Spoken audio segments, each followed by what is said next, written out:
Hello, everybody. Welcome to another episode of the Tiger Minor League Podcast Recap. As it's been a while, like I said, I put this in the show notes and I put it on our Facebook. I'm Rogelio Castillo. Alongside me is Chris Brown and David Work. Did I say that right, David? Did I You do? did. Sweet.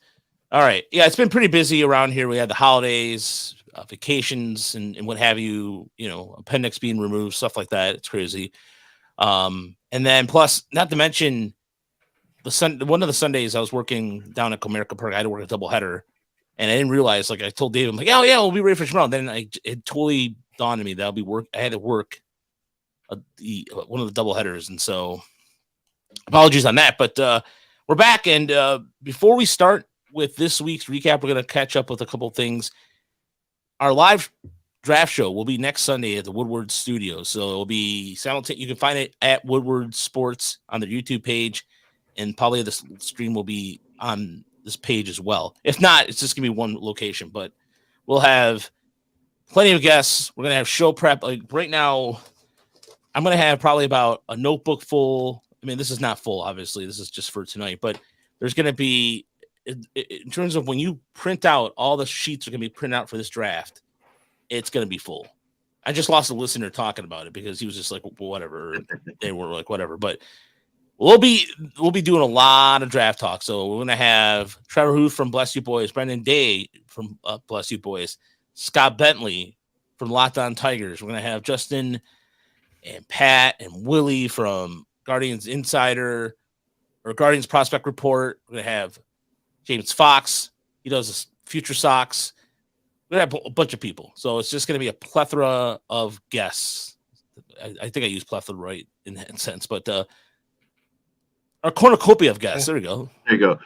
One of the things, plethora is actually one of the most misused words because people use it to mean a lot, but it actually means an overabundance.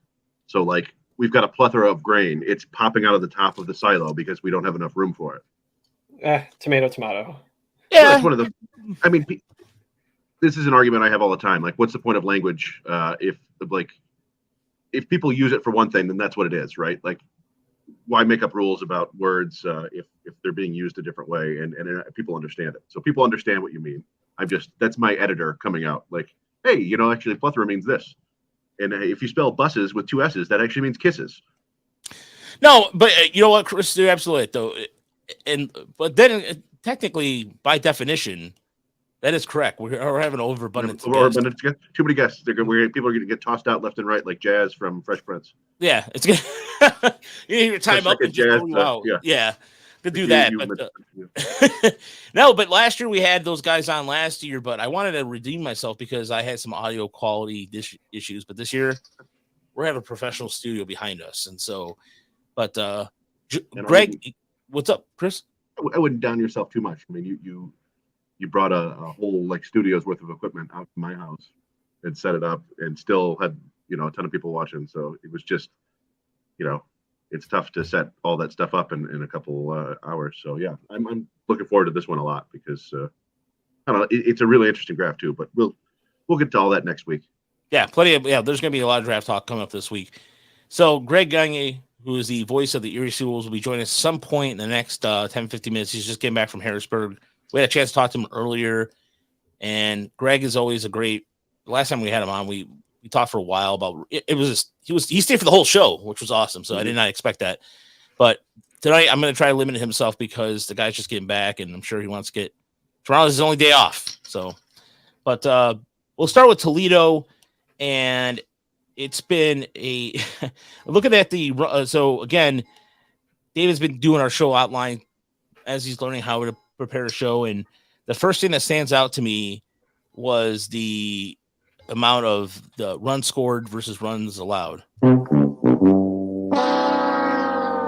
And Chris did a couple of tweets earlier this week that kind of highlighted that. So Omaha scored 38 runs to Toledo's 22. And was there a game? What was the game this week, Chris, that they lost 18 or what was it? Some ridiculous score? It was 20 to 6. Yeah, it was 20 to 6. It was a brutal one. Well, Omaha is called the Storm Chasers for a reason, right? There is a penchant for storms to appear in that part of the country. And even when the storms aren't there, sometimes the wind blows out pretty good. And they were talking about on last night's broadcast about how that in that game when Omaha, I believe, hit 9 home runs, the wind happened to be blowing out pretty fiercely in one direction. So, I mean, you would think both teams can take advantage of it, but sometimes that doesn't work that way. So, but yeah, that was something to behold. 9 home runs. I don't recall seeing that before. Yeah, it's the Toledo has been hit up with injuries, with essentially the Tigers kind of get as many people off their roster as they can. So, but as far as any highlights for the week in terms of pitching wise, David, was there anybody that I know you're doing the notes this week? Was there anybody that stood out at all? Well, for all the good ways and bad ways, good way was Elvin Rodriguez, which he's been relatively impressing us so far in Toledo this year. Excuse me. Yeah, he's ever since the spot started against the Yankees in the big club, people were kind of talking down on him a little bit. But yeah, it's like I watched his debut against the White Sox earlier in the year. It's like I always knew he had it in him. So yeah, it's nice to see him come up with a good start. And on the other side of the coin, you also had Jose Cisnero, who is just continuously tripping over himself as of late, which is rough. But I'm hoping he can eventually find the spark that he had last year, being like the anchor to the bullpen. But yeah, it's Blue save today, or it was game 1, excuse me. But yeah, it was a tough one for the bullpen in general, but Jose Cisnero to be specific. Yeah, Toledo's playing right now, which is strange to think, but with all the like the 5th, I think. It's yeah, like that. It's 9-6 last I checked in the 8th. In Sunday night baseball, usually it takes precedent. Major League Baseball, there's not really minor league baseball going on. Everything's usually by now done, and you have tonight, of course, Boston and New York. Of course, shocker. I mean, it's Brian Garcia getting a spot start today for Toledo. 2 earned, 1 strikeout over 3. nice. Yeah, it looks like it was a bullpen outing. Johnny Holstaff today. Yeah. Cisnero's getting a one scoreless though, so that's no strikeouts, which is something else. But yeah. Yeah, I don't know. It's weird to me that again, this is how depleted the rotation is, but I'd rather watch Toledo than Boston, New York, because it was funny. Well, yesterday Boston won, and some Yankees fan tweeted out because Boston got excited, and somebody was like, it was saying, "Congratulations, you're still 15 games back or 14 games back or something to that effect." All right, so getting back, I'm sorry, I was just distracted by the fact that Toledo was still on as of right now. Sanchez got a hit, and a lot has changed actually with Toledo's roster since we last been on. We have a new Tigers catcher in Ali Sanchez, who was added to the 40-man roster. He comes over from the St. Louis Cardinals organization. He was internationally signed by the Mets in, I believe, 2015, 2016, and potentially had a power tool, but he's been known more for his defensive abilities, but he's just not been able to hit on a major league level. He's seen a cup of coffee, and that's really about it. But other than that, he's been I'm kind of perplexed by this, guys. I'll start with you, Chris. The only reason I'm perplexed by this is because Jake Rogers is coming back soon, and the Tigers are, with the bullpen being taxed, I would think they would add another pitcher. Well, we remember that they ended up trading Ryan LaVarnway, right?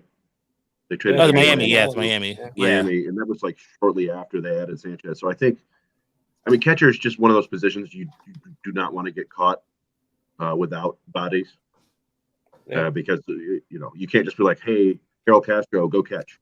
You can, but it's going to be a disaster. Like, these guys have years of at least receiving, and that's all that matters. But so not everyone's Don Kelly. Yeah, I mean, Andrew Romine caught that one game, right? And there are certain players who could theoretically do it. Freddie Pauselli is a guy that can play everywhere and catch. But yeah, so it's just, you just want bodies there. And I think that's, David was talking earlier about they keep getting these right-handed relievers. I mean, that might just be like, that's what's available. They need arms. You saw it today. What did they do today? Like 5 different relievers. They just need arms, and they'll take whatever's available. Who is it? The Cody Sedlock, right? Yeah. who they picked up from Baltimore, who has been, he was a picked from draft pick out of Illinois, right, Chris? That's what it was. First round of University of Illinois, yeah. And what's interesting about him too is that he's had arm surgery issues. He's had the thoracic. Is it the thoracic issues? I believe it was in the shoulder. Yeah. So that is, but again, there's some people that has talked about his upside a little bit. He's only appeared in one game, has an ERA of 15, literally. But at the same time, you can take that for what it's worth because he needs more work for it. But Sam Howard was taken off the 40-man roster, cleared waivers. He's back in Toledo. Pardon me? Yeah. No, I'm saying that. I was kind of bummed out about Sam Howard only because I would have been curious to see. Because, like, I watched an outing of his when he was with the Pirates. I can't remember who they played, but, like, I was like, he's not a very overpowering pitcher. His stuff played more, like, for ground balls and fly balls. And I'm like, it would have been interesting to see what he would have looked like at Comerica, like how he would have handled the big field. But at the end of the day, it was a bummer, I think. Well, I mean, he's back on there, and Drew Hutchison. I feel like every week Drew Hutchison is outright waived and goes to Toledo. How many times has that happened? Well, he's been cut 3 times, I think. Yeah, I mean, you guys heard me say a couple shows ago. It's like I'm gonna be on this guy's side because, like, it's just been a bummer. He's been putting up a good outing after good outing with the big club, and like, yeah, just they're not showing him any respect for it. Yeah, no, I wonder if maybe this last thing, because he looked pretty good today. Other than he basically, he tends to get himself in trouble by, he'll get ahead in the count and then just not throw any strikes, which is kind of the way he has to operate. But his stuff actually looked pretty good today when he wasn't throwing his four-seamer. Like his sinker, his slider, his changeup, they all looked pretty good. And I was like, I mean, if somebody else looks at this outing, I think that if they try to cut him again, I think he'll get picked up by somebody else now. Yeah, especially because his fastball today, he was showing some riding action on his fastball in the upper part of the zone, something that we did not see last year. And against the White Sox, he held his own. The home run aside, I thought he pitched really well today, and enough to, I think, worth consideration again to get another start. And that was a lineup too that you can see, especially on the road. Chicago is a bandstand comparatively speaking to Comerica Park. I was able to limit that. So, but the other what has changed recently in the podcast, or excuse me, try it again because for whatever reason I am stumbling all over the place today. What has changed in the last couple of weeks has also been the play of Akil Badu, who has been on a tear for the last, I would probably even, dare I say, probably 14, 15 days. He's batting .420. He's got an OPS over 1,000. He's got 3 home runs. He's got more walks than strikeouts, which is important. So it's 11-10 at the moment. And he's been able to also provide with 6 doubles. And he's stole a couple of bases. So it seems like he's getting back in the swing of things, along with Kerry Carpenter, who came up a few weeks ago after the first half where the SeaWolves fell short for the first half run of the playoffs. And again, Carpenter, 368, 467, 500 in the last 2 weeks. Now it's kind of like you see some people on Twitter. When is he going to come up? When is he going to get a first baseman glove? And I don't know. Like in terms of his strikeouts and walks, they're even. So he's cut back. Has it been a product of AAA pitching? David, I'll start with you. Yeah, I mean, I have to kind of take it on this one because it's like I was the skeptical one when he was called up, and yeah, it's like I'm impressed. It's like I'm buying in just a tad. It's like he's doing everything I asked of him like the last couple shows, and like yeah, he's putting it together. It's like it's pretty impressive to see because like he's been hitting more singles. He's not swinging out of his shoes. It's like. Yeah, I mean, I don't know how I feel about the first base thing because he runs decently for an outfielder, but yeah, I like it. What about you, Chris? Yeah, in what's interesting is when you watch, and we looked at this before. I don't know if we mentioned it on this show, but his strikeouts were kind of high, but he had a very low, not very low, but comparatively low swinging strike rate. Like he wasn't swinging and missing a ton. And if you watch these first 2 weeks of games in Toledo, he's putting together a lot of long at bats. He's fouling off a lot of pitches. He's a guy who's not going to walk a ton, but I don't think strikeouts are necessarily going to be a huge problem for him. I think in one of the things we looked at is based on his swinging strike rate and his isolated power. He actually compares to like only three other minor leaguers have had seasons like him, and all three of them made the big leagues. It was Adam Duvall, Seth Brown, and Brennan Bosch. And I think Brennan Bosch is a useful comparison because Brennan Bosch had plenty of power, didn't strike out a ton, but basically once big league pitchers figured out that they could get him to swing every time at a slider low and in and hit weak ground balls, that was it for his career, basically. It's over. Yeah. I mean, I don't want to predict that for Kerry Carpenter. I'm just saying that could be the kind of plate discipline we're talking about where he's doing all this damage, but once you get to the top level, and I think he will now. I didn't think he would before, but at a certain point, you can't ignore stats that guys are putting up. Like, I don't know, they've ignored Josh Lester. I mean, I wouldn't say ignored him, but like, yeah, he's always put up numbers, but he's also always been hitting like 230, 240. Kerry Carpenter's maintaining a 300 plus batting average while hitting for power. At some point, you got to give that guy a shot just in case, even if you don't believe in him. You want to be like, maybe there's something here we don't see. So I think he will get a shot, and it wouldn't surprise me if he hits a little bit when he first comes up. And then it's a matter of can he adjust once they find his weaknesses. And I'd be willing to guess that probably not, but I don't want to doubt the kid. I mean, what he's done so far is pretty impressive. So yeah, and we're gonna bring somebody who knows a lot about Kerry Carpenter, and that is the voice of the Erie SeaWolves, Greg, who just off the road. And thank you so much for joining us, Greg. Absolutely. Hey, Greg. And we're just talking about Kerry Carpenter's number in Toledo. Seemed like he's got his walks and strikes out figured out, but there is you can see it right now. The first comment: when does he get a chance? This year or next season? And Greg, you've been with him for a couple seasons now.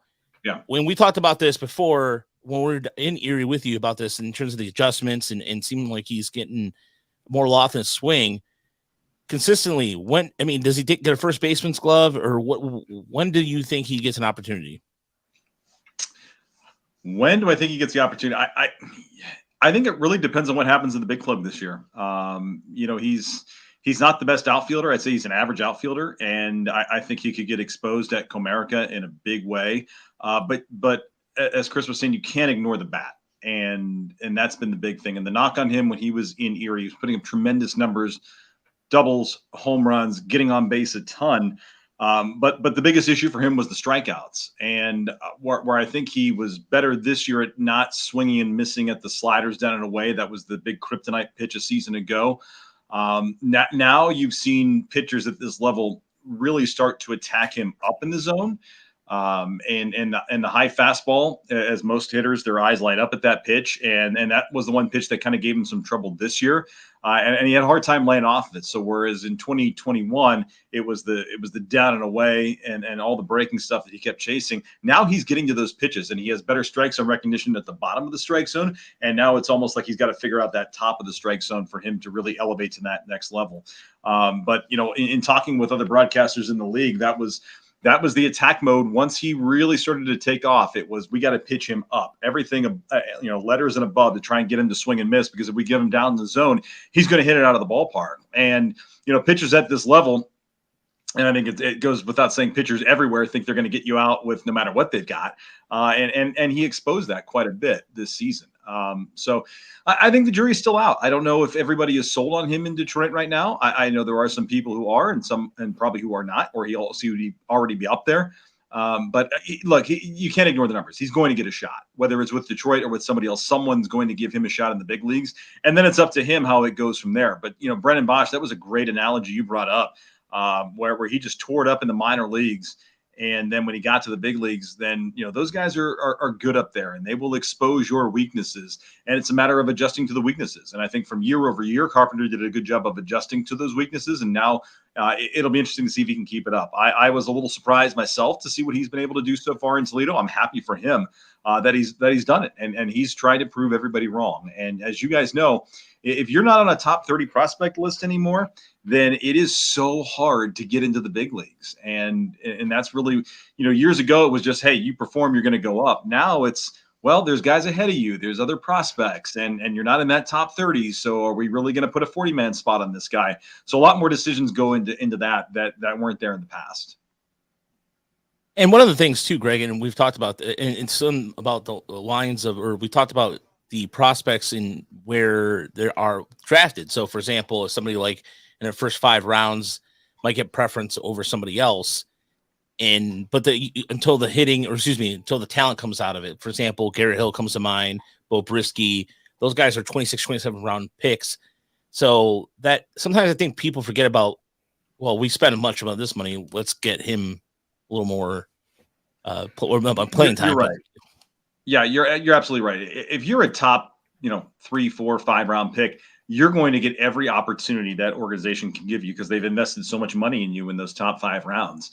And past that, it's tough to break through. It's purely performance based on that on the rest of the guys who get either signed as minor league free agents or drafted in low rounds. And Bo Brisky has bucked that trend. You look at what Garrett Hill's been able to do. Even Tarek Skubal, I mean, he was a 9th rounder, and it took him.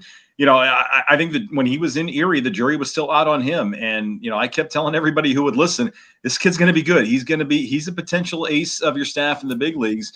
And at times he looked more dominant than Manning Mize and Wentz that season when he was in Erie. But you're right, though, guys who are not those top 30 prospects, who aren't those top 5 round picks, it is very tough for them to get to the big leagues, and you have to produce on the field to get there. And it's so difficult to do.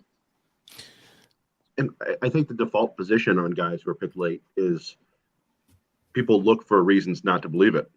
And so, yeah. I've heard scouts before say, like, hey, they don't trust guys who have like twice as many home runs as doubles. Like, I don't trust that. Like, that's something's wrong there. And so, for a while, that was Carpenter this year, but he's been on the doubles binge. He had 3 the other night, so now he's got 22 doubles, 23 homers. So it's like, you can't call that one anymore. I suspect the as you mentioned, Greg, like there are people that are higher priorities to the organization. Sure. So I think you've got Badu in AAA right now. You've got Brendan Davis. They claimed on the on waivers. They've got him up there. They got to get Austin Meadows going. I don't expect to see Kerry Carpenter this year, but he is due to be added to the 40-man roster. So I would. He's a Rule 5 guy this year, correct? Yeah, he's eligible this year because he's 2019, along with Lipsius and who else? We talked about Meadows. Yeah, Meadows. Yeah, Meadows and Perez too. So I think. Yeah, and there's your prime example. If it's between Carpenter and Parker Meadows, who do you put on the 40-man? You probably go with the younger guy on the 40-man as opposed to Kerry Carpenter. But look, there has been far worse that has come through Erie and the Tiger organization that has made it to the big leagues. And Kerry Carpenter is not close to that bottom of the list. And so he's going to play in the big league somewhere. And you look at some of these organizations who need to fill, perfect guy who comes to mind, Frank Schwendell.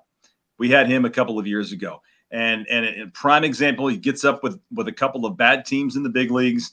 And, you're going to find your way there. If you continue to hit, you're going to find your way to the big leagues. And that's the bottom line.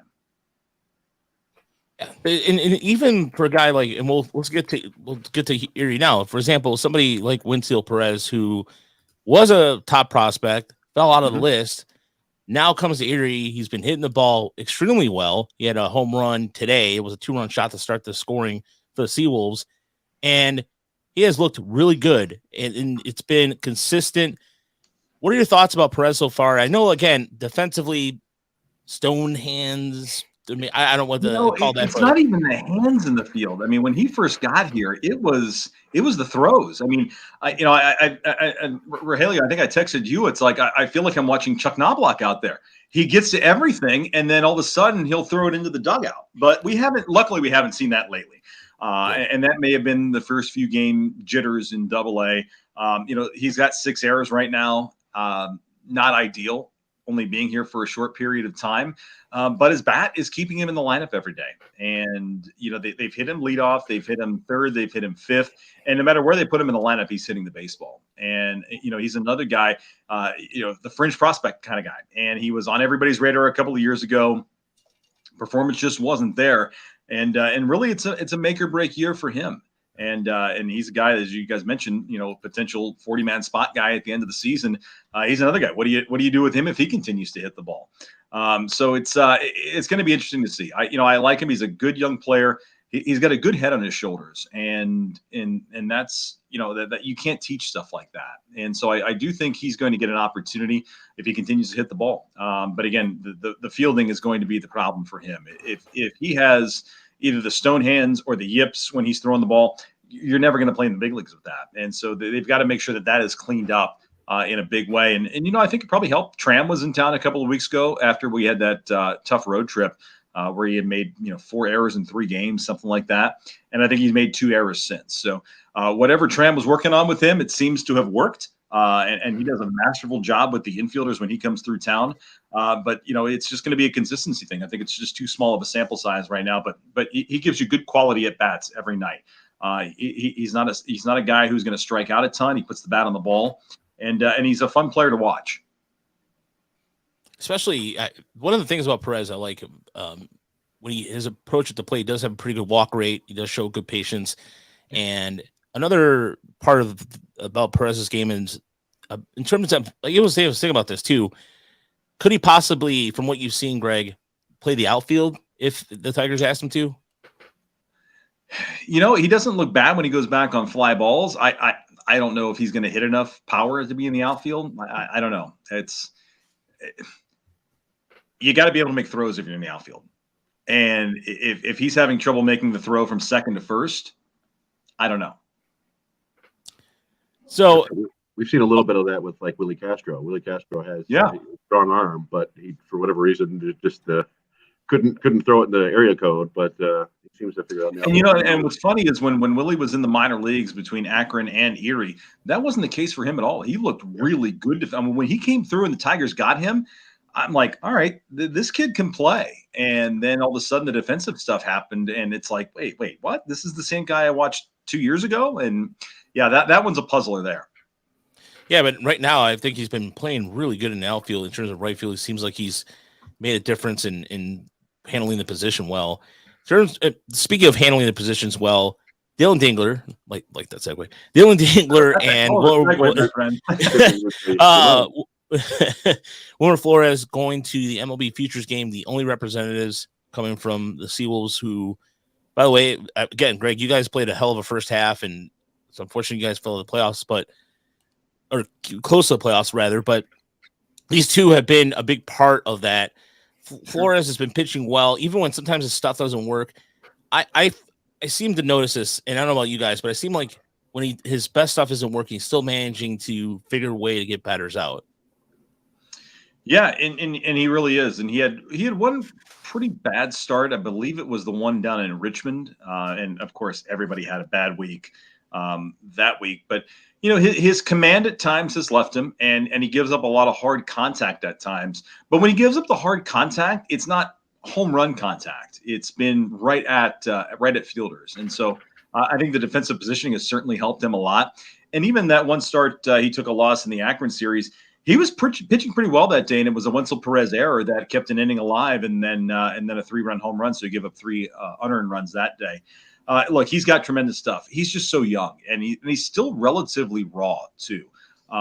But he's a fun kid to be around, and he's another one who's got a good head on his shoulders, and he listens to the coaching staff, and he wants to get better. And he knows his slider is still a work in progress. It's a great pitch when it's on, but it's still a work in progress. And you just hope that, I know Ryan Garco came out the other day and said he wouldn't be surprised to see either Dingler or Flores in Toledo this season. And look, you can't argue with the numbers. ERA under 3 right now in Double-A. But I would like to see him get some more Double-A starts selfishly because he's really good at this level. But for his development, I don't think he needs to be rushed. He's only 21 years old. And, I've been a firm believer throughout the years that unless you're planning on bringing a guy to the big leagues that season, exposing them to the AAA game in the middle of the year, is that really helping that guy's development, or is he better off staying at a level to get really good and then promoting him? And I think that was the case with, look, if Kerry Carpenter was a top 5 prospect, he would have been in Toledo back in May. But they let him go, and he put up a great month of May. And it just, sometimes it takes a little longer with some of these guys. But with Wilmer Flores, look, tremendously talented kid, and he's got really good stuff, but he's still learning how to pitch. And you would much rather him learn how to pitch here than go up to Toledo and get exposed by more veteran hitters who, while here he might get some of those swings and misses on sliders in the dirt, he might not get those in Toledo if he's on an off night. And then Dylan Dingler, who had a home run today to follow part of that 4-run first inning for the SeaWolves. It seems like that was an opposite field shot, which is a good sign to see that. And Dingler seems like in the last few weeks, outside of his defensive ability, he's been seems like he's seen the ball better. Yeah, they've given him some extra time off, and it helped when you had a veteran in Chris Rabago to handle a lot of the catching duties when Dingler wasn't catching. A couple weeks ago, he just looked really tired at the plate, and I think he was getting worn out a little bit. People realize that last year was his first professional season, so this is a grind, especially on a catcher. He's coming along. He's been better at the plate. He's not striking out as much. He's walking a little more. Ready for Toledo right now? Probably not. He's going to need some more. He's got to get to like 260, 270, and then it's like, okay, he's ready to go. But you like the signs of progress. What I hope doesn't happen is what happened in May. He went on that nice tear where I think it was an 8 or 9 game hitting streak, got his batting average up into the 280s. And once that happened, I thought, wow, he's going to be going to Toledo pretty soon. And they left him here, and then he started to struggle again. And so I just hope it's not one of those flash in the pan moments where he goes on a tear for a week, puts up tremendous numbers, and all of a sudden we find him in Toledo, and then he's lost at the plate up there. Everything middle in he's hitting right now, and I think the opposite field home run today was very encouraging for him. He's had trouble laying off pitches outside of the zone, and that's where a lot of his strikeouts come from. But when it's in his wheelhouse, look, he's a powerful guy, and when he hits the ball, it goes. But again, the strikeout rate for him, I think he's up over 90 strikeouts now. That's in Double-A. If that goes to Toledo, that's not a good thing. He still has to cut down on those quite a bit. Again, tremendously talented kid, but what is he, 22, 23, somewhere in there? The door is wide open in Detroit for the next catcher right now. I think everybody would probably agree on that. And I think he's probably the guy, but he's just got to show more at the plate. Defensively, I've been a little surprised at I think he's got 9 errors now this season. The throwout rate's still pretty good. I think 15 stolen base or 15 caught stealings, 29 stolen bases. He hasn't thrown a guy out since June 11th. Guys just haven't been running on him as much. I think overall stolen bases in the league have been down since the calendar turned to June. But again, he's a guy that, tremendous defensive ability.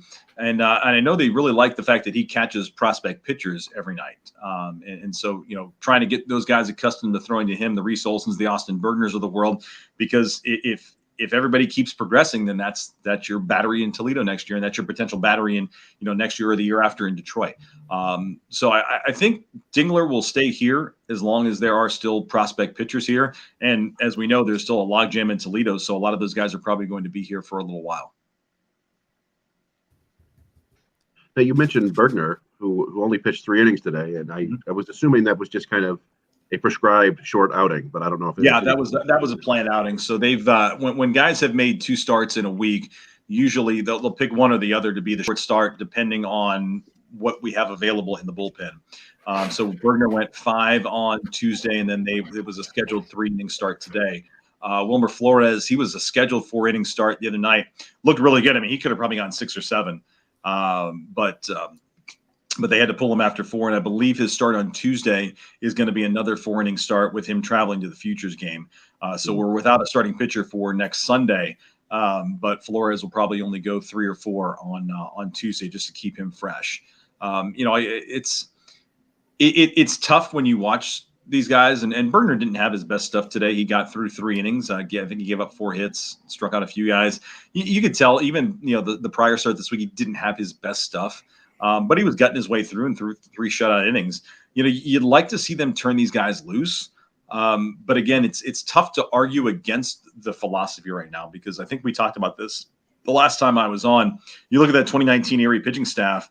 Tarek Skubal had Tommy John when he was in college. Alex Faedo had it in pro ball. Mize had it in pro ball. Manning, he hasn't had that surgery, but he's been hurt this season.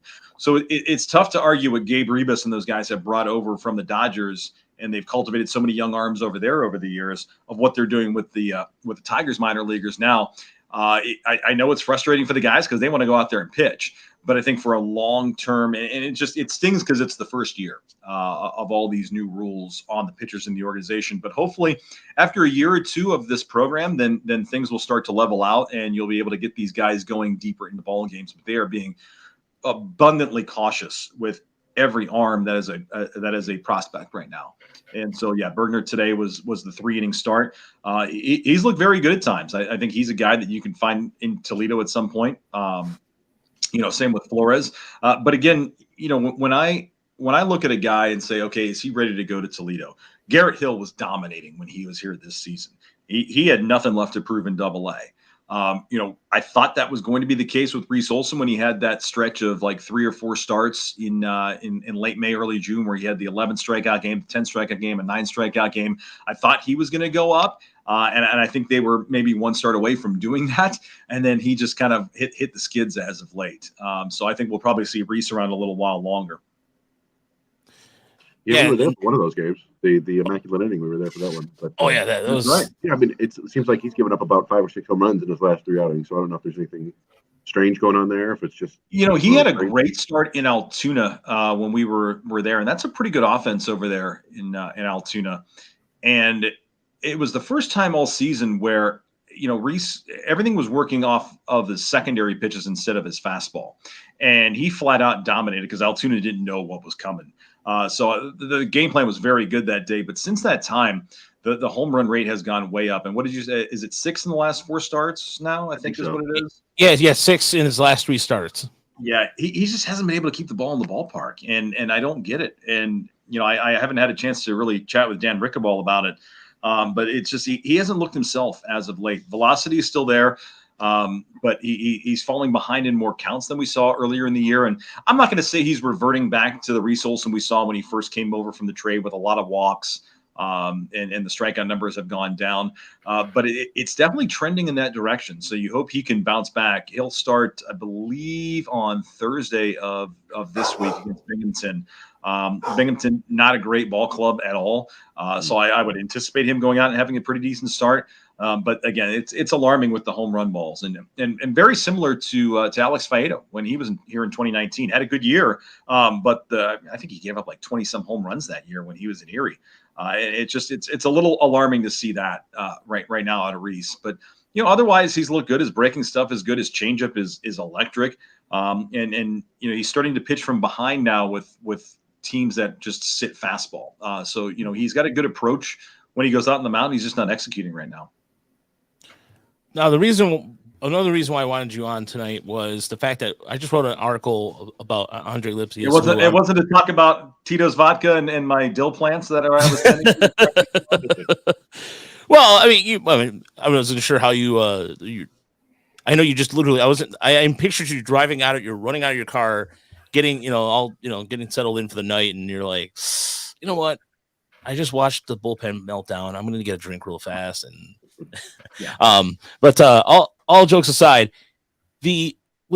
Andre has been on a tear in the last month or so, and we're just trying. Like when I wrote the article, I was trying to figure. Chris and I were trying to figure out whether or not it's just another year in Erie, or he's figured out. But we're noticing one thing, and his pull percentage numbers are up, which is indication based off just kind of like that maybe he's figured out the power aspect of it all.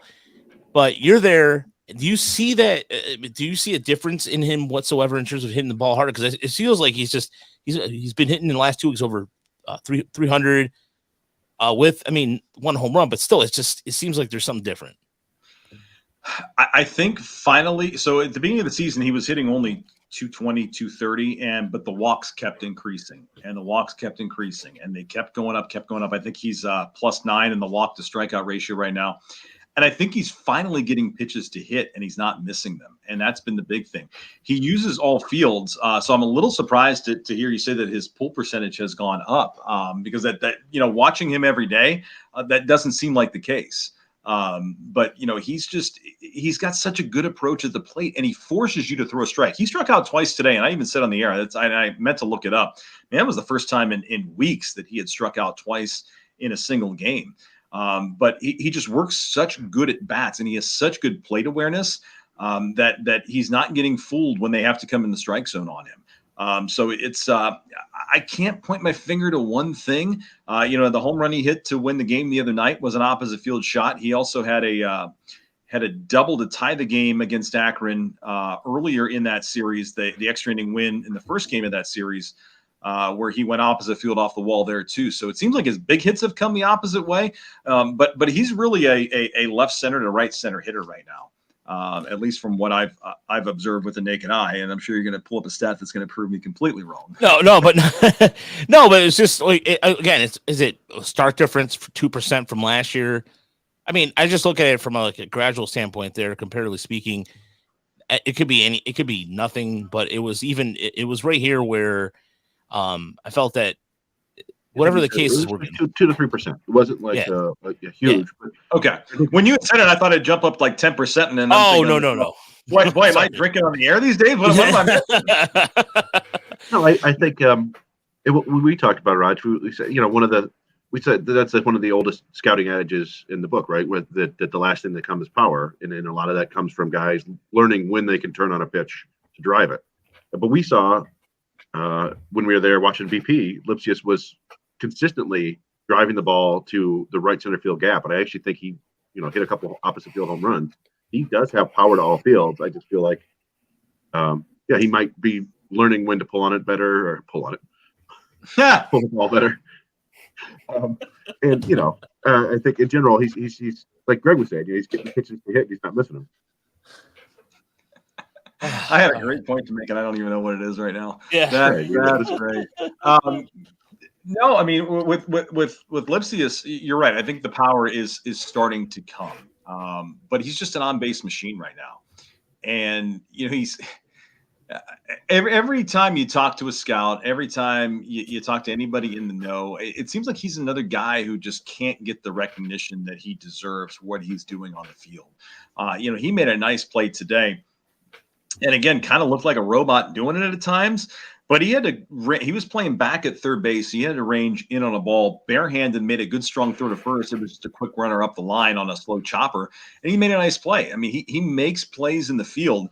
And so, I always hear Lipsius has no range. Lipsius can't do this. Lipsius can't do that. And he just goes out there and plays. And that's, and I think Gabe Alvarez said it the best a couple of weeks ago or maybe it was last week after the walk-off to beat Akron. He is the guy in the clubhouse. He is the leader out there. And those are the kind of guys that people like to play with.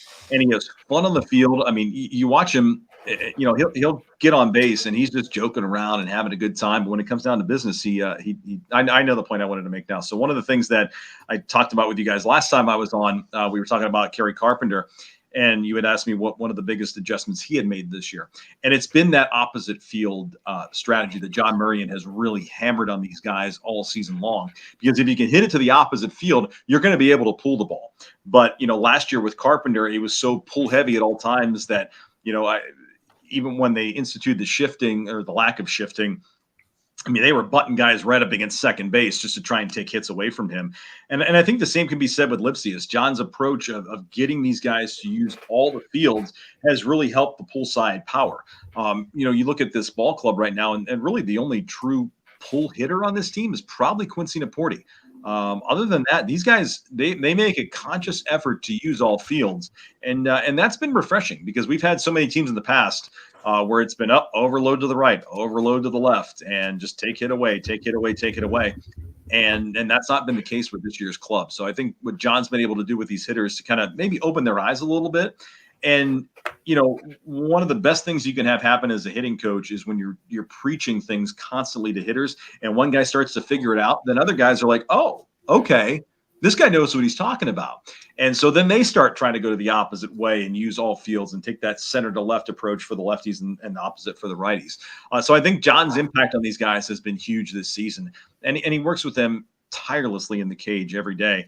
But I can't say enough about the job the coaching staff has done here this year. I know it hasn't been the easiest of jobs, especially on the pitching side at times.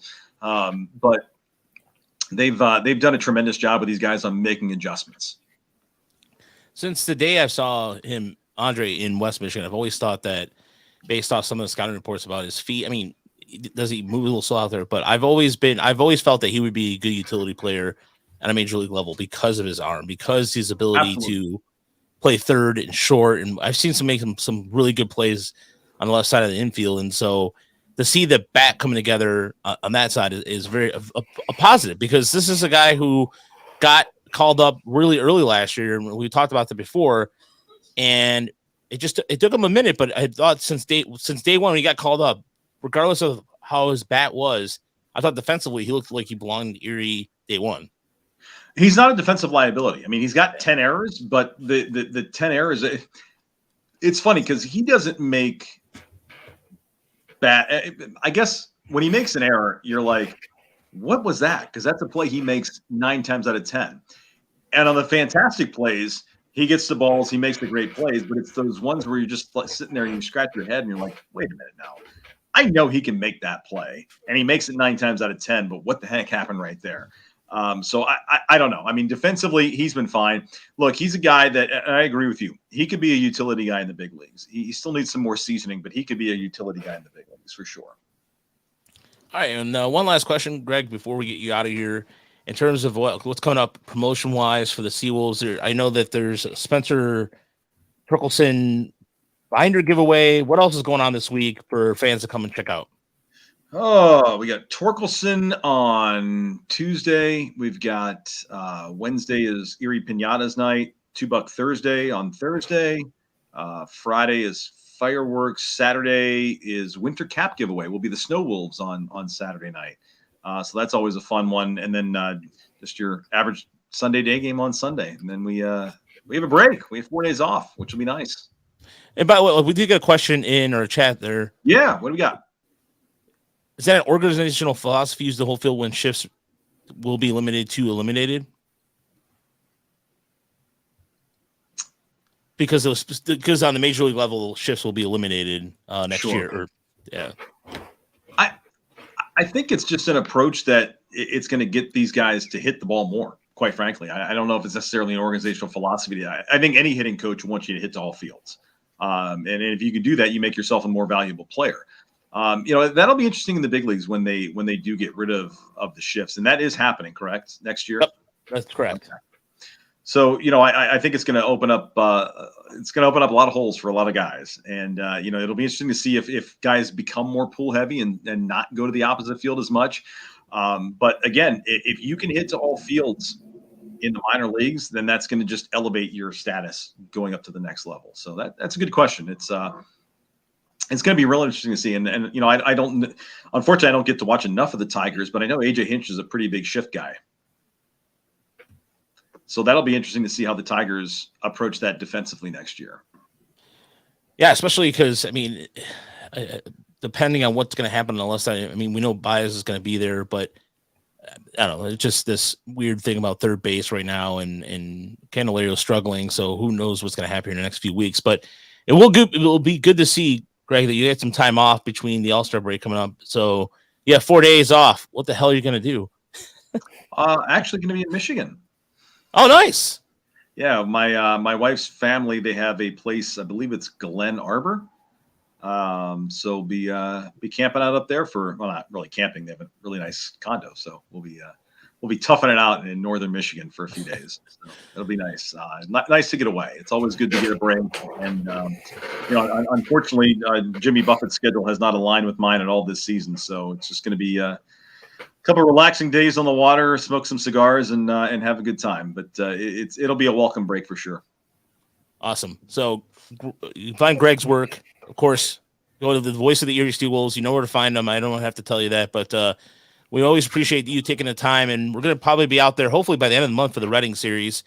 Is the way the schedule is lining up right now. So we'll be out there and we'll have to smoke a cigar because I'm also a cigar connoisseur myself. So you bring them, I'll smoke them.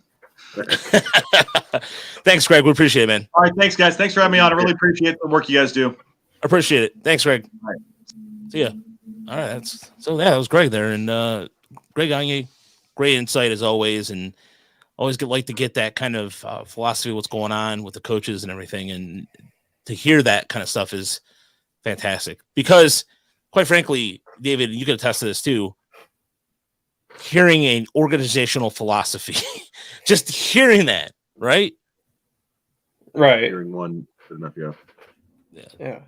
Yeah. I mean, that's fantastic. Always hearing what an organization really preaches about its players and its team. It was interesting. It was interesting to hear it from the voice of the SeaWolves himself. Yeah. So let's move on to West Michigan because there's some good West Michigan numbers that we can start off with. And David, go ahead and start in what's been going on in the pitching wise because there's two pitchers that might not. There's two names that are unfamiliar. May not be familiar and household names. So, what two starters stood out to you this week? Yeah, two guys really staking their claim in the West Michigan rotation as of late, and that would be Brant Herter and Kyler Montero. Both guys coming up and just like I don't know if it's new guy syndrome, when they just have to watch a couple videos on you before your next start. But yeah, it's like Brant Herter came up and just absolutely carried it to probably the pitcher of the series for West Michigan. 5 innings, both of his starts, only 1 run, 9 strikeouts in total. It's like he really just picked up where he left off from Lakeland.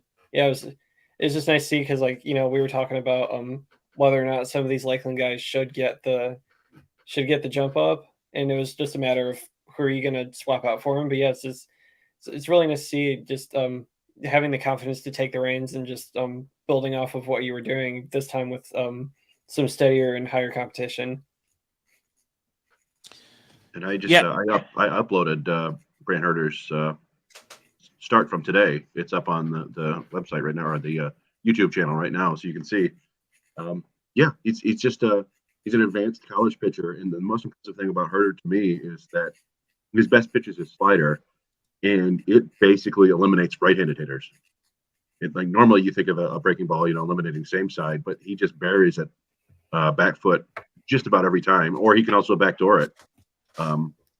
He's a guy that I think his numbers have taken a slight dip, having moved up from low A to high A. But I think he's a guy who I don't think they will move him up to double A, but I think he's probably ready for that challenge. I think he needs to continue to develop his fastball command and his changeup. But yeah, it's been nice to be able to plug him in. You send Flores on to double A and you bring up this guy who was, what was he, a 7th rounder, 5th runner? I don't remember what he was last year. I want to say 5th round, actually. If I'm thinking about it. I don't remember exactly which round, but he was, a top 10 round pick for the Tigers last year. And I think he's a big leaguer, probably a reliever down the road, but it's kind of fun to watch him do his thing against these A-ball hitters who don't really have a chance. Especially because go ahead, David. Oh, sorry, Raj, but yeah, it's like one thing that stood out to me about Herter is that Chris, you touched on the slider. It's like it's one thing. It's one thing to have a good slider. It's another thing that you're able to throw it out of that arm angle. Because even though it's like pitchers with the side arm angle, they always have a lot more leverage on breaking balls because you don't have to. There's not as much torque in your wrist, and you don't have to come downhill a la Adam Wainwright. It's like you have a lot more control when you're coming out of the side like that. But yeah, it's like at the same time, it's like I touched on before. It's really easy to differentiate between whether your slider is like outstanding or if it's just the washing machine right down the middle. But yeah, that's one thing that he does really good. Yeah, he's only allowed this week. He's in 10 innings of work. He only allowed 2 runs and struck out 9. And I think one of the things about and this is where he would play up for a reliever profile is because the way his lineup is and how he comes, the angle he comes out at, kind of like last minute kind of possibilities with it.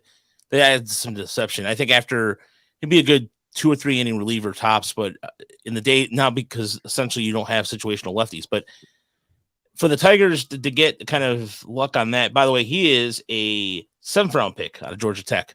So, nevertheless, go ahead, Chris. Yeah, not to cut you off. I'm sorry. The reason I speculate he's a reliever is because it's the slider is really good. The fastball is an average pitch. I don't know if he has the changeup to really get through the lineup second, third time. And it's kind of a funky delivery, as David alluded to, but he throws plenty of strikes. So it's not like an issue where he's walking tons of guys. That's not why I'm projecting to the relief. The reason why I was projecting or possibility for relief is because if again, even it's hard to tell sometimes too with the way that the organization's going right now in terms of how they're developing pitchers, these shorter outings. Who knows what they're gonna what the case is gonna be? Because sometimes it could be the case where we haven't seen a lot of guys go 7 innings here, right? I mean, across the board, am I missing something? Or I can't. Maybe Bergner went 7 innings once. I mean, we've seen them push Brisky in the big leagues, try to get to 7, and I can't recall a minor leaguer who's gone that deep. And I would encourage people to watch the videos because you look. Herder, you said he gave up two runs this week, right? Yeah. He gave up 3 hits today. 2 of them were infield singles, like 10-foot dribblers. And that was his earned run. He gave up in the 6th inning. He got 1 out and gave up an infield single and then was pulled out of the game, and the reliever let it in. So it's like, that's not the same as, you know what I mean? Like, it's good to watch the whole outing and see, like, yeah, they weren't doing much. I think there was 2 hard hit balls against him all game. He's just hard to square up. At least today.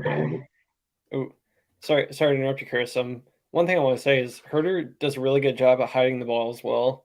Because when you're watching him, for one, it's like right before, like during his leg kick, you can see like he's facing. I don't want to say he's like facing second base like a la Anibal Sanchez, but like like when he's mid windup and he sees leg kick, he's like almost facing first base. That's one thing I noticed, and he almost like keeps his glove, like he smashes his glove up against his stomach before he pitches, and that's one thing I really like. It's like when you see him like just slings his arm back, and it's really hard for hitters to pick up the grip on it. And yeah, that's one thing I noticed. It's a unique look. Yeah, and that's the thing. Like, that's one reason why I think that adds the level of deception to be a reliever, especially a lefty like that. I think it would be a bad thing. If he was a starter, even better. Don't get me wrong. But what was interesting about his first start though of the series against Dayton was it took him a long time before he pitched, and that was we saw one of the craziest, absolutely nuttiest stat lines you'll ever see in any game on any level. And so this is what happened. I'm trying to get to the schedule, or excuse me, when it was exactly on. It was Monday. It was Monday. Yeah, it was Monday. So Monday, West Michigan wins by a final score of 20-1. 20-1. But they scored 12 runs in the third on, what was it? Just 1 hit, 2 hits, tops? I think they ended up with like 4 or 5 hits, but I want to say the first 7 or 8 runs were on 1 hit.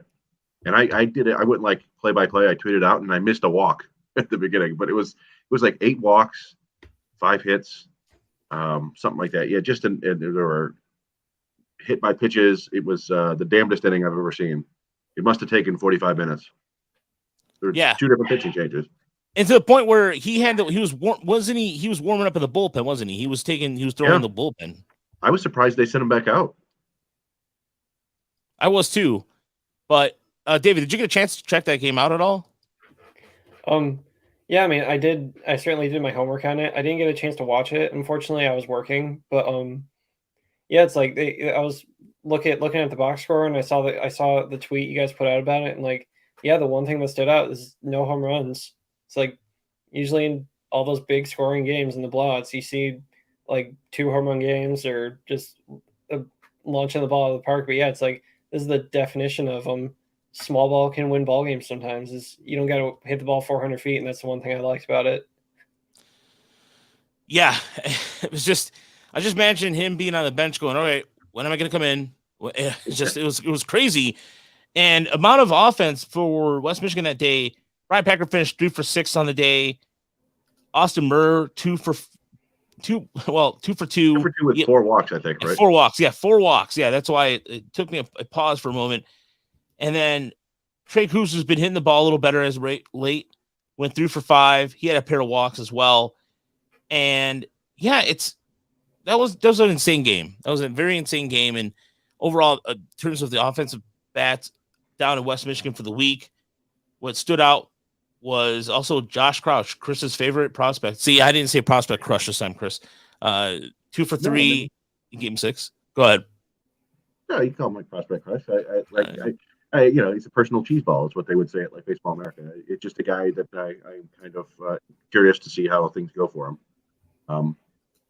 But yeah, no, I don't know. It was West Michigan we've talked about it before. They have a really good offense this year, and it's driven largely by on-base guys. They have 7 or 8 guys who are walking at a double-digit clip this year, and there's a little bit of power there, but when they're just on base so much that when there is that power, it leads to these huge innings.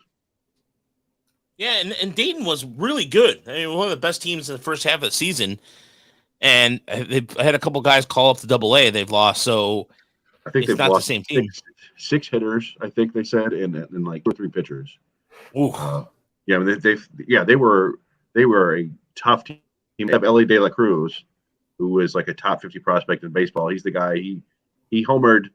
He's a switch hitter. He homered from both sides of the plate twice this week, which hadn't happened for that team in 12 years. Wow. Last time it happened 12 years ago, and he did it twice in 3 days, including one which killed a man in the crowd.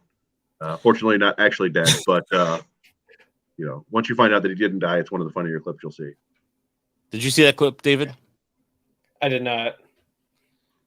Do yourself a favor. Go see it immediately. It was one of the most highest viewed clips we've ever posted on our Twitter account ever. I could pull it up right now, but I wanted to talk about real quick before I forgot. Chris, you're talking about all the offense for West Michigan. They have a run differential, the best run differential in the second half of the season right now, plus 48. They've scored already 102 runs. They are 11-4, and they have the first half lead. They have the lead in the Midwest League East. And overall, on the year, I got to give credit to Brian Pena for rolling the punches with this. They're 3 games over 500. So they're 42-39.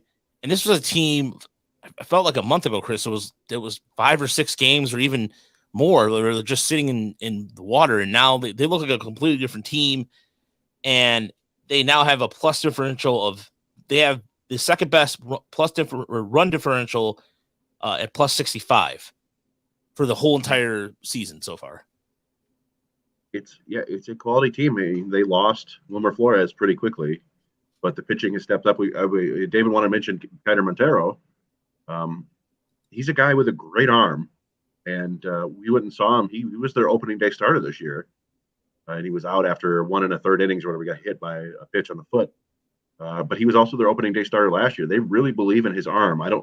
We don't think it's a starter, but we saw him up to like 97, 98. And he's got a really high spin breaking ball that he just doesn't quite know how to use yet. But you'll see outings like he put together. What was it today? Was it today or no? It was yesterday. 4 innings, 7 strikeouts. There are times when he can dominate. So, and that's a nice arm to have in there. Carlos Guzman is a guy that his ERA is high. Really athletic guy. Got a couple good pitches. Just doesn't seem to string it together very long. But Ty Madden probably shouldn't be in high A anymore. We talked about it. Like he's not putting up like these weird like Wilmer Flores 10 strikeouts in 4 innings outings, but nobody's hitting him. I think he's given up 15 hits in his last 35 innings or something like that. It's his ERA is down to like 2.5. It's I mean I think you can make the case that Ty Madden is Detroit's best prospect.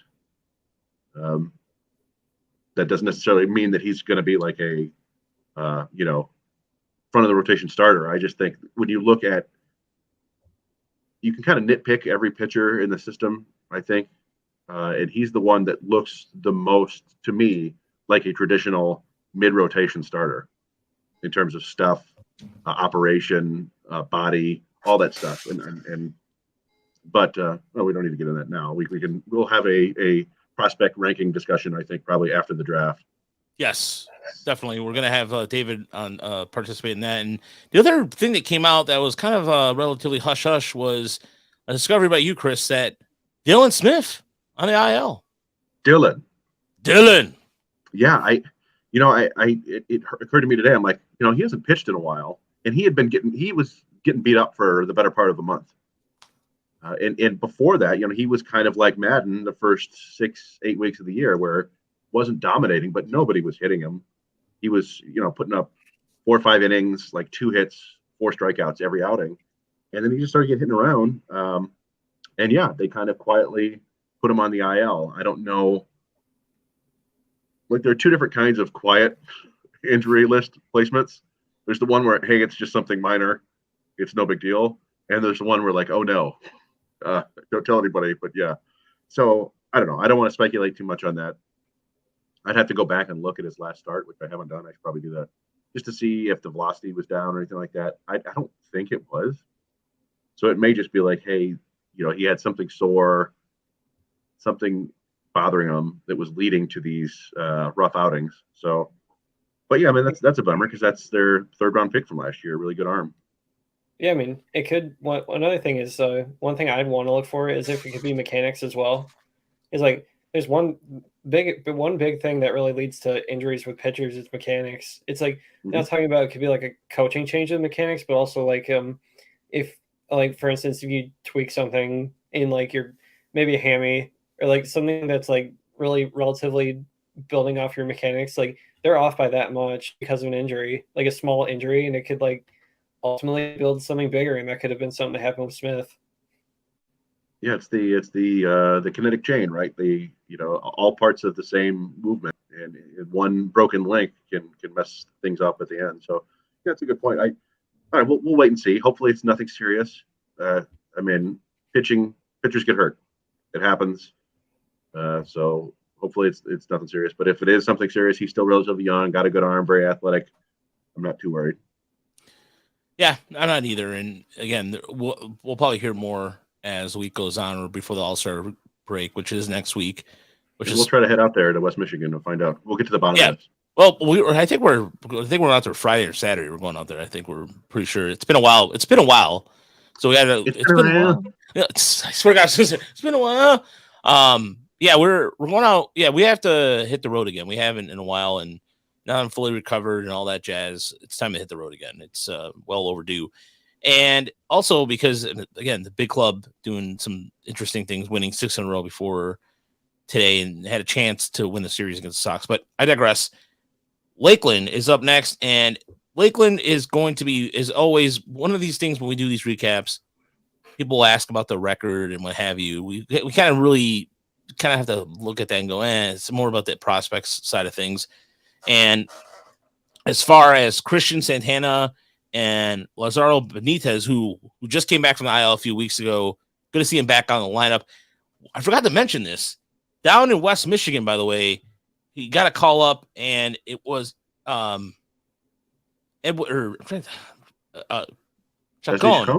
Yeah, Esney Chacon got called up from Lakeland to West Michigan, and that's pretty awesome considering that I'm being selfish when I say this, but I just saw him hit in Lakeland. I thought he had a really good approach to the plate. What the hell is going on? So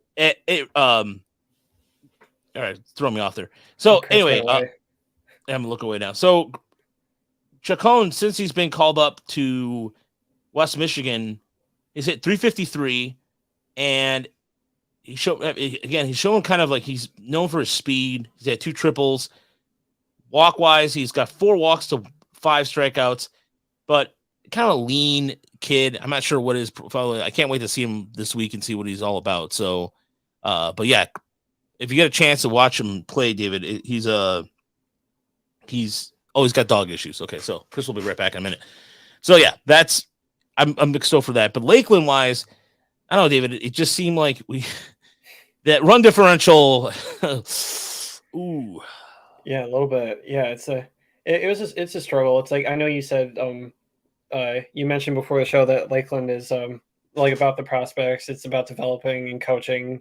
But like that's the thing. It's like you can always coach your players as much as you want. It's like but whenever you go through rough stretches like this, it's like players starting to get in their head quite a bit. And it's tough. It's tough to see moments like this. And plus we had Job start today, which I'm sure we'll get into. But yeah, it's like nice to see Benitez and Santana going off for their respective games. But yeah, it's like it was tough to pull out positives for this one, which is like it sounds familiar, as fans of Detroit sports will know. But yeah, it's like as far on the pitching side of it goes, I really like to see Michael Hernandez pitch in his start. Is low strikeouts, yeah, but stuff looked good. He was getting guys out, and 5 innings. It's that's one bright spot that I really noticed. Another thing that I have noticed too, and there's been a debate we have in our DM group about Manuel Secura, who has been hitting more. He's got 13 home runs, which, David, it's hard to get in a double-digit total down the Florida State League because of the weather, and Lakeland is kind of a hard place to hit a home run. And that stands out. Again, the strikeouts are still high. He's walking around a 4% clip, but Manuel Secura has, in terms of like a long-term future as a shortstop, we've kind of debated about that, but 4 home runs. He had in the last 2 weeks, he's had 4 home runs. He is batting .250, and he's got 12 strikeouts to 1 walk, which is kind of like, you kind of have to go, oh boy, kind of moment with that. And in terms of Secura, and Chris and I have talked about Secura numerous times, and there's just, like I said, the debate about it. But Christian Santana, good to see him back, and Roberto Campos, back-to-back days with home runs. So individually, that stood out. Chris, as far as Secura goes, we were just talking about this with Mark about the walks. Yeah, 1 walk in the last 2 weeks. Yeah, I mean, that's the main thing. It's not necessarily strikeouts with him. I think he's got above average contact ability, but he's a guy.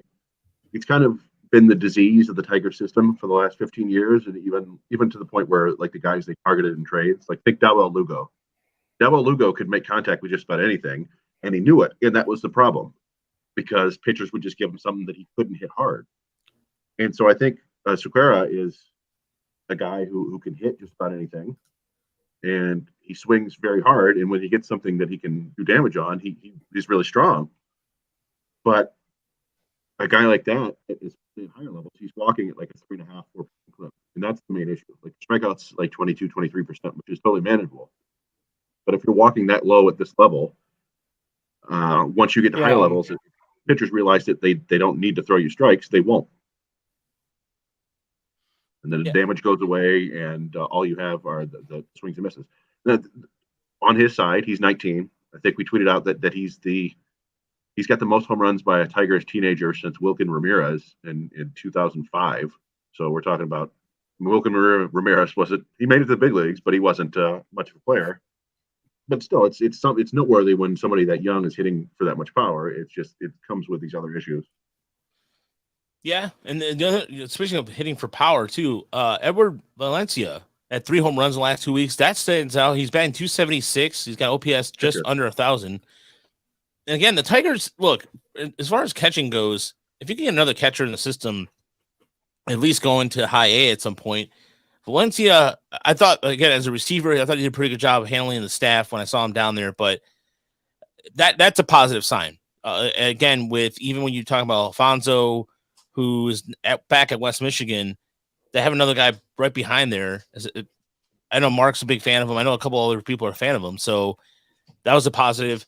The couple things that kind of unfortunately stand out is Pacheco in the last couple of weeks is down batting near he's at 204, and in terms of extra base power is he struggled. He's 11 for his last 54, and same thing, slugging's kind of down. His OPS is also just down. So maybe it's just getting tired, just adjusting. I'm not sure what's going on there. But as far as that goes, and anybody in terms of pitching wise, like you mentioned it earlier, David.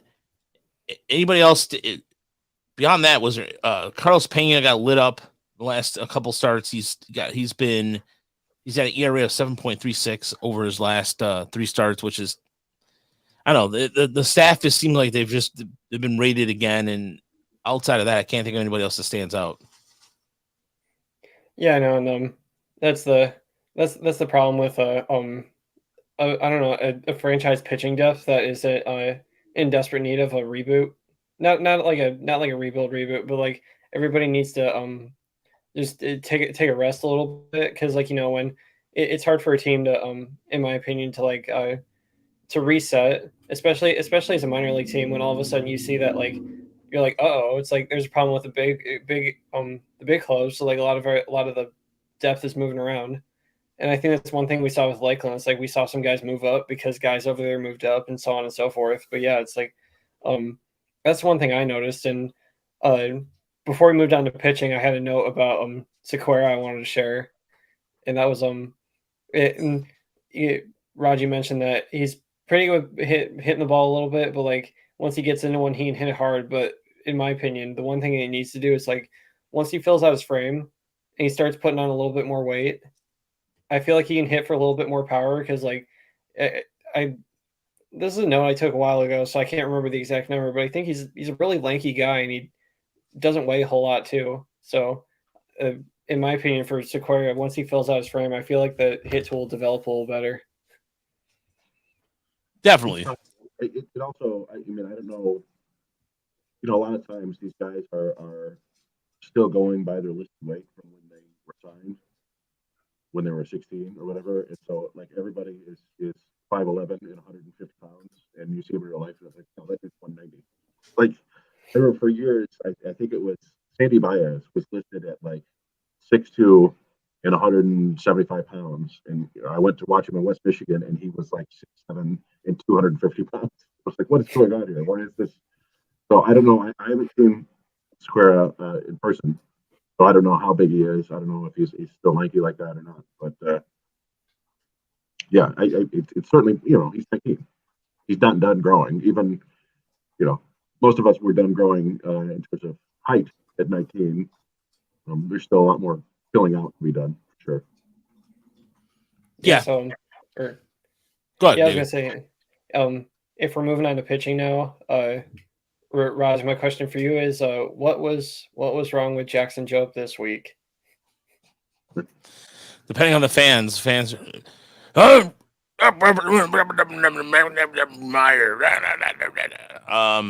he's working on stuff. I think that's honestly, I don't know. He went longer. That was one of his longer outings, right, Chris? That was one of his. In terms of pitches, yeah, I think it might have been his longest of the year. You know, he's learning how to pitch.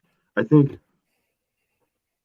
think probably the appropriate assignment for him would have been the Florida Complex League for his level of experience. A guy who barely pitched in high school, and who really doesn't know how to pitch. That's the thing. He's a thrower. He's got good raw stuff. Doesn't know how to use it yet. He gave up a couple home runs. He was spraying the ball over the place. He didn't necessarily have a ton of walk, but he wasn't pounding the strike zone. And it's just, I don't know. I mean, he's a guy who's he will probably return to the Florida State League next year, which is not what people want to hear. But everybody wants, like, I don't know, you compare a guy's stats. First of all, you compare a pitcher to a hitter, doesn't matter. And you're talking about guys in low A as if that matters. Right. Now, you know, we always like to say that, you know, good stats are better than bad stats, but they don't mean anything. They mean nothing at this point. If a guy is hitting 400 in low A, you can look back and say, hey, here are the other players who hit 400 in low A, and this is what they did. And usually you're in good company. But it doesn't mean anything. It means Jackson Jobe could take 5 giant steps next year and be an elite pitcher in all of baseball. He could not make any advancement at all. We don't know. It's one of those things. So he's struggling this year, and it's obviously people like to see immediate results because it makes them feel better. But it also feels like people like to see immediate failure so they can yell about Alavila. But as I mentioned earlier, I think Ty Madden is the top pitching prospect in the system, top prospect overall in the system, and he's a guy they also got last year in the first round. We've mentioned Isaac Pacheco. That one player doesn't make a whole draft, and we can't really judge draft for multiple years.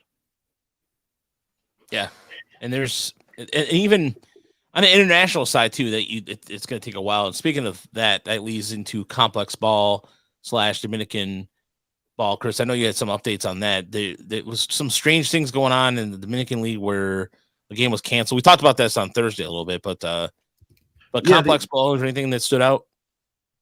So Abel Bastidas is a guy who keeps putting up good numbers. I don't have him in front of me right now. I don't know if let me look him up.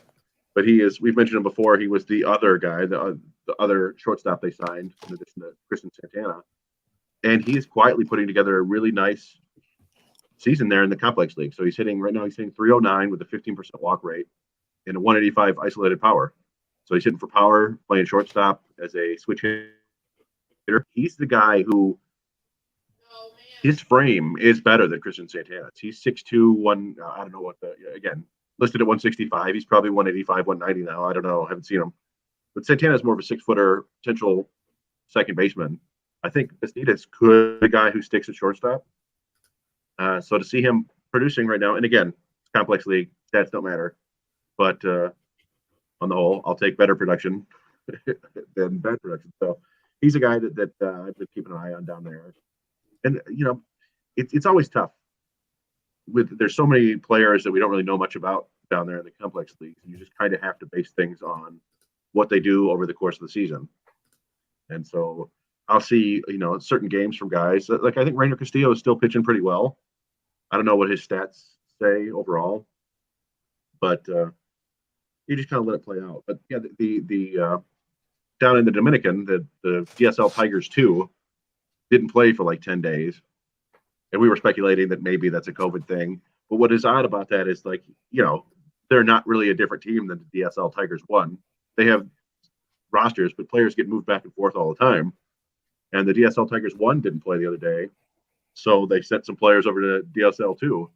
And the one guy, the big signing this year was Javier Osorio, right? Shortstop.